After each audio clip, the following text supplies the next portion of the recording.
Welcome to the Find Your Voice, Change Your Life podcast with psychologist Dr. Doreen Downing. Listen in as Doreen interviews people who felt they didn't have a voice or who suffered extreme speaking anxiety. You'll hear stories about how they struggled to speak up, what they did to find their authentic voice, and the confidence they now feel to speak up and make an impact.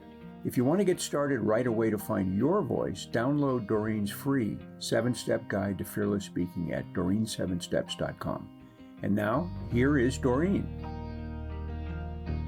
Hi, this is Dr. Doreen Downing, and I am excited today to talk with a new guest of mine.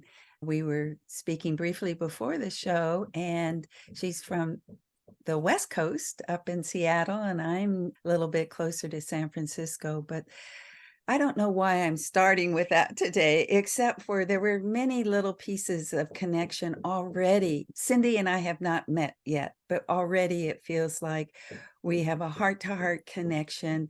I'm impressed by her backstory, which I will get to, or she will get to share today, about how she is such a brilliant person nowadays who helps sexual abuse survivors. Cindy, hello.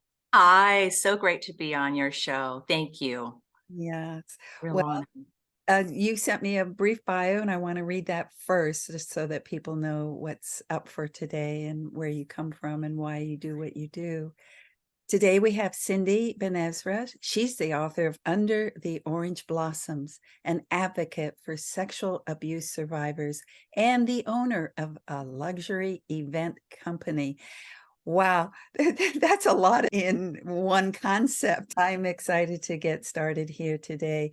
Cindy, I always mention I'm a psychologist, and so when people first come to me, I'm always curious, who are you? What's the puzzle, and where did you start, and what was the earliest challenges you remember about being who you are and finding your voice?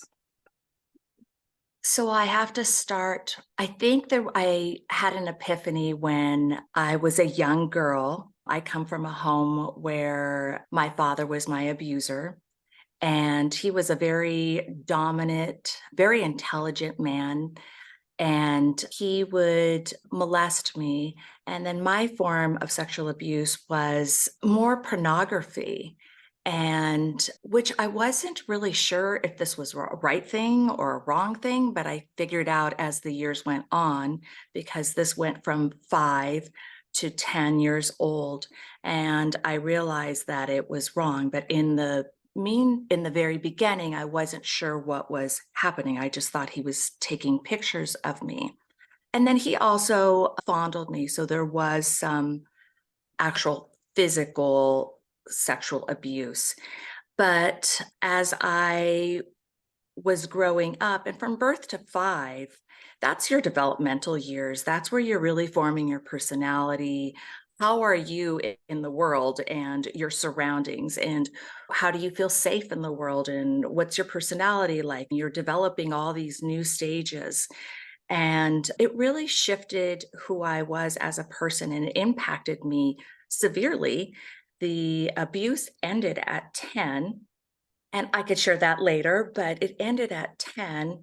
But it took me a lifetime to recover and heal. And I've been very proactive in trying to find ways to heal myself and align myself with other people who have gone through just trauma in general. Because when you go through trauma in general, there's a lot of common themes to it. And I realized that it wasn't just traditional therapy, that I had to branch out and do many alternative things. And I was born in the 60s. And so way back then, the only type of therapy was just that I was accessible to having was just traditional therapy. But I realized we're a lot more open now. The word meditation isn't like this crazy, you're from outer space word, like concept. So I think that's where it originated from. And so when I would try to find solace or try to find some sanctuary so that I could run away from my father in the household, I would run to the orange blossoms, and or the orange orchards, which was actually a dangerous bike ride, but it was truly like a place where I could escape. And I have to say, it wasn't even the safest place for a little girl to be running to. I just didn't know where else to turn to. And it was just so beautiful that I would run in there. I would sweat. I would work it out. I was writing so hard, the tears would stream and pool into my earlobes. And I would get out into the orchard, throw my bike down. And once I was there, I also realized that nature became my teacher, that they had purpose. They produced fruit. They were always there, and they were always there for me. It smelled beautiful. The leaves encompassed me, and I could sit after kicking the mud and screaming and shouting, and I didn't get hit back. So it was like a place that I could just scream and vent. And then it became a place of sanctuary where I could do this. And in this place, I realized that I was just a little cog in the wheel, just like watching the ants down below me. And even though I felt trapped and I didn't have a say in what was going on, because my father threatened me that if I said anything, then the two people who I love the most was my mother and my sister, they would be hurt. And he said he would hurt me, which was terrifying. I thought, oh my gosh, I might die. But I was more terrified of my mother and my sister. I was a little bit more rebellious, rambunctious. And in my child's mind, I felt that they couldn't push back or do anything. So that was what the role that I took on as a young girl. And in this process, I used to pretend I was the wallpaper. I used to pretend that I had no say, no voice, no feeling. I was just as silent as the wallpaper in the house. And so I practiced. This would become my new mantra, and a mantra that kind of stuck with me and became ingrained in my life up until probably until I had children. And I had children in my 30s. And I think as a mother, as a parent, I had to find a new voice, and I had to become more vocal, and also more vocal with my husband. So this was a new emerging skill that most people have innately, where they start formulating this at 5, and I started in my 30s. So it was an interesting, weird process to start backwards. But I guess what I realized that it doesn't really matter what order it is, you can always find that order, and you could start in your own time when you're ready, if you've had significant trauma. And that is the good thing. That is the hope that anybody who had walked around on this earth who was just the wallpaper, and I really believe that I was the wallpaper. I remember practicing so that my teachers would not look at me, that my dad would not look at me, that I would bring no attention, that I was so indoctrinated with this concept that even singing happy birthday to me, I just wanted one verse, and that was all, like happy birthday. And that's it. That's all I wanted to feel the joy in, because I could not handle the attention. So I truly lost my voice. And then later on, when I did have to speak, it was a true challenge. I went on medication.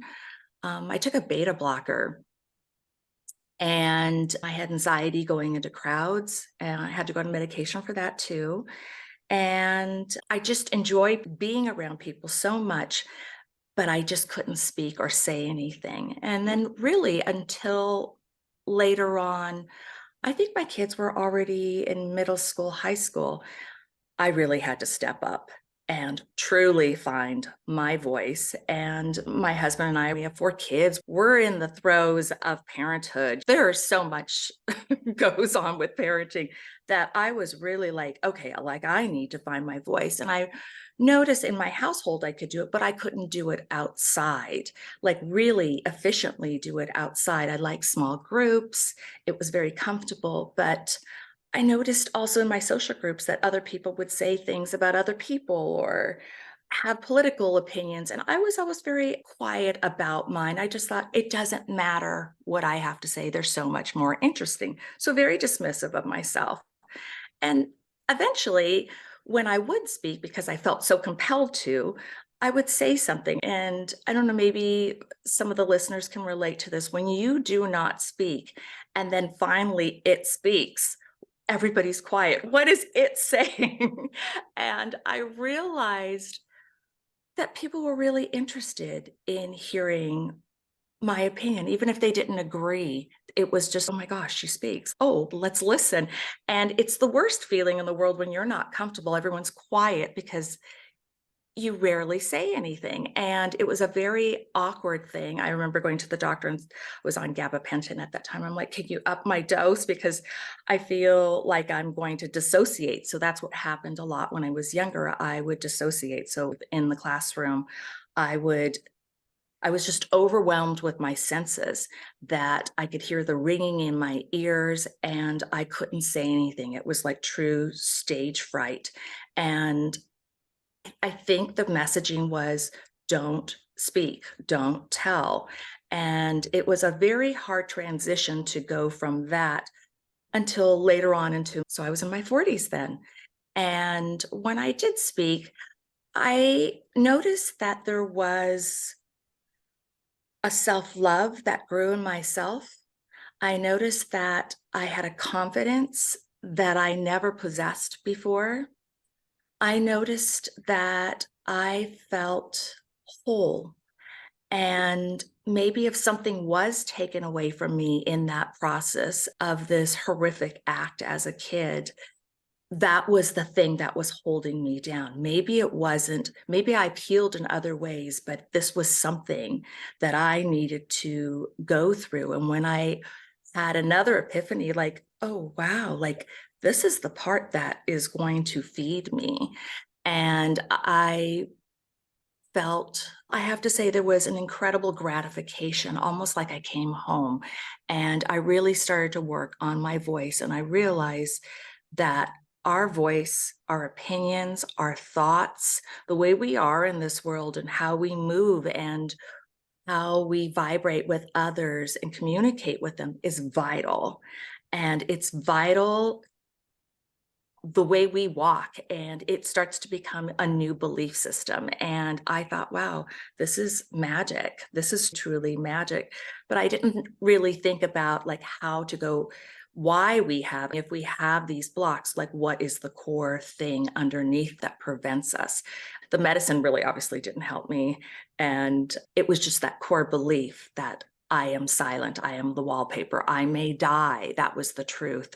And I had to get through those layers and really want to get through those layers to find that that was gone.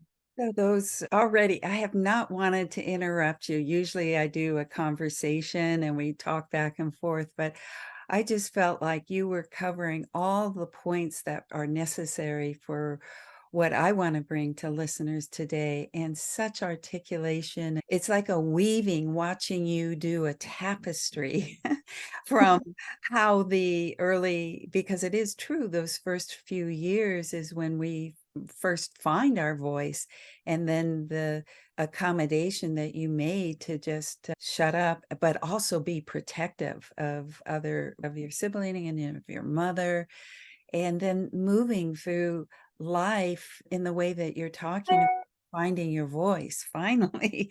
But there was a point you made that I think is so profound. You've made lots of points that are profound today already, Cindy, but this idea that just because you didn't come out as a youngster or somewhere along the line, it doesn't matter. Your voice is in there, and it always has this opportunity to come out. And somehow it happened when you were a mom, when you were caretaking and having to stand up for your children or even speak up for your children, whatever it was. But the whole idea, I think that's one of the main lessons I want to tell people, is that it doesn't matter if you don't, right now, those of you out there who feel like you don't have what Cindy said is she was in her 40s. So what? It matters that you can hear her story today. And what I want to do is first take a break so that I could come back and ask some more specific questions. So let's take that break right now. Sounds good. If you want to get started right away to find your voice, download Doreen's free 7-step guide to fearless speaking at doreen7steps.com. Hi, we're back with Cindy Benezra, who has very eloquently described her journey from early trauma. Horrific is the word she used, trauma, having been abused by her father, and the way it shut her down and not helped her, but prompted her to become the wallflower.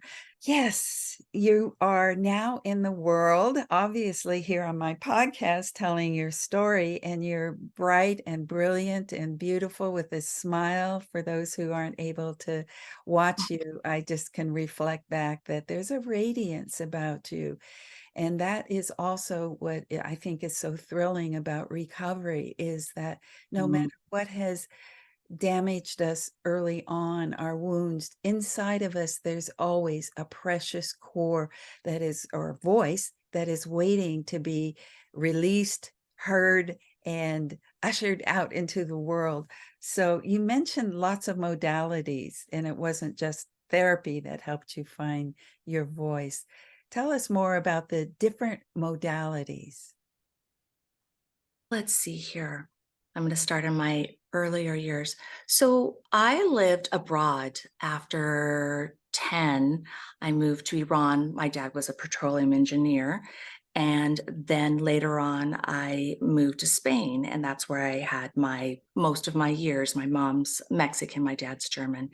And my mom didn't want to raise children in Saudi, especially teenage girls in Saudi Arabia, where my dad was. So we ended up in Spain because she could speak Spanish. And I thought, as a child, as a teenager, you're thinking, that sounds great. It's a beach. Or like, how bad can that possibly be? And in this place, I found I was able to recreate myself. However, I don't believe that you need to go to a different place. You could recreate yourself at any time, and you Yes. can create yourself at any year or any stage in your life. Being so young, I was able, just because it was so foreign language, foreign everything, I was able to recreate myself. And in this process, though, I didn't speak the language and I didn't read the language. And back then we didn't have the internet. So you had to go to the library, and I had to travel like an hour into town to go to the library and hopefully find a book on psychology or something that could help you. I read lots of books on just books that would re-traumatize me, just hoping that I would be able to find something that could educate me on how to heal. And then I ended up picking psychology books or anything that I could learn, but I was very ashamed. So I would wrap everything up in, like garbage, like newspaper or anything to cover the book, and then design it so that no one could understand, no one would know what I checked out from the library. And so, as wonderful as the psychological books were, they didn't really say it in layman's language of what I needed to do. I didn't understand the technical aspects of it. I'm like going through the dictionary, looking up these words. It was very tedious, but I did get some basic help. But what I realized that without any information and without sharing what had happened to me, because I really kept this all the way up into my early teens, that I had to find a way to find something that was within me. And I challenged myself because I was suicidal. The truth came out. This started to formulate in dreams. And I started to journal. And through the journaling, I could put the whole full story together. It was like recreating a mirror that had been shattered. And I was putting all the pieces, but I wrote it so many times that I could put the whole mirror together. And I thought, oh yeah, this is my life. And I was just devastated because I really thought my life was about, I don't know, Barbies and swimming pools and I don't know, kickball. And I really didn't even know that this had happened. And so when I realized this had happened, I was so depressed. And I just felt like it had taken me, I never realized why I felt so stunted and what was going on. And this felt like it was just taking me back another step. And I felt like in life in general, as I grew up, I would get to the next plateau and I would have to walk 10 steps backwards or 20 steps backwards. And so when I'm saying you can start and recreate, I have done this, it feels, and I'm going to exaggerate hundreds, but I'm sure I've done this 20 times, truly recreated and taken, rebooted and go, okay, I'm going backwards now. I've been in this pattern. Now let's pick up those pieces and let's go forward. The thing that you're talking about there that I think listeners are relating to are the pieces. And that even when you talked about the writing, the journal, and having it be a mirror, something of a self-reflection. And so what would you say, I'm getting that writing is a really powerful one, but what would you say is one of the most powerful tools, techniques to recreate yourself that you discovered? So at 16, these are the ones that I came up with. Mantras. So I would write my own mantra, something that resonated with me that I wanted to change. It wasn't very creative, but I started writing mantras on little sticky notes. But later on, it was sticky notes. We didn't even have sticky notes. I would just tape them to the mirror. I would say them 20 times. Every time I would go to the bathroom, every time I'd wash my hands, every time I look into the mirror, every time I brush my hair. So mantras. Then I started doing visionary work. And I noticed from visionary work, it started to go into meditation. And I would alternate. I would also make visionary boards. And so for me, I wasn't focused on voicing myself. I was focused on just living and surviving and feeling and finding some kind of internal peace or something that was beautiful on earth to keep me here, a reason to stay. So my board, whatever inspired me, and then I would put my board away, but I would never throw them away. Because I realized that when I would take out my board, that a lot of times I had seen that, accomplished that, or felt that experience that I was trying to portray on that board. And in my mantras, I shifted those too because they didn't resonate after a while. They weren't as magical, so I shifted those. The journaling, I continuously did that.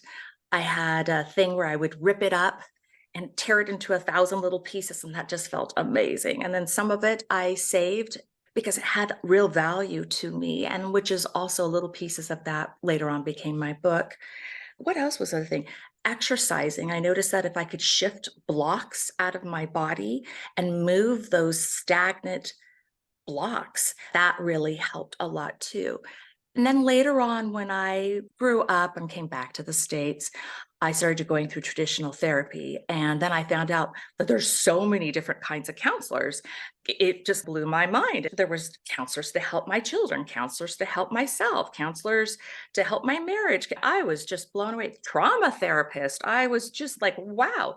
And not only that, I had control. If I didn't resonate with that therapist, that I could ask them and say, hey, I think we're at the end of our journey, or I feel like it's coming in at the end of the journey. What extra work do I need to have?